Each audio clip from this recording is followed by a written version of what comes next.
bien les disciples du Seigneur Jésus-Christ, regardaient Jésus-Christ prier.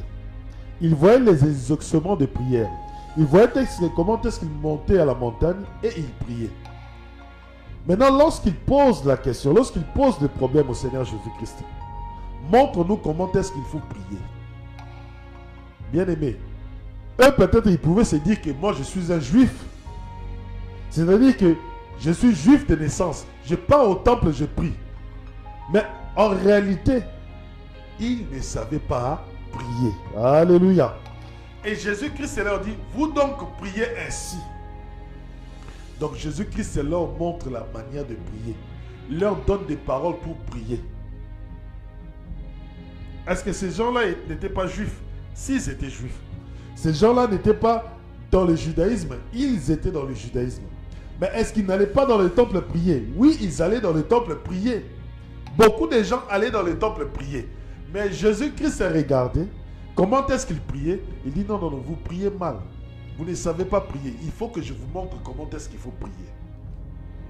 Vous allez me dire, mes frères Calais, lorsque Jésus-Christ leur parlait, il n'y avait pas les Écritures. Alléluia. Mais Jésus-Christ a mis, ils ne savent pas prier. Beaucoup de gens viennent en Christ. Tout ce qu'ils savent, c'est seulement demander. Alléluia.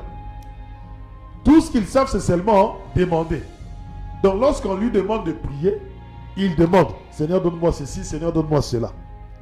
Mais lorsqu'on lui demande d'adorer, lorsqu'on lui demande de louer, par la prière, il n'arrive pas. Pourquoi? Parce qu'on ne l'a pas encore appris comment est-ce qu'il faut prier. À travers cet enseignement ce matin, nous allons aussi voir une manière aussi de prier.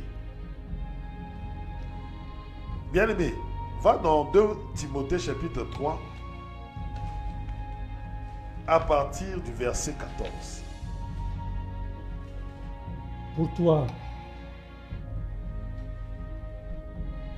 tiens-toi à ce que tu as appris et dont tu as acquis la certitude. Tu sais de quelle manière tu le tiens. Et c'est depuis ton plus jeune âge que tu connais les Saintes Écritures.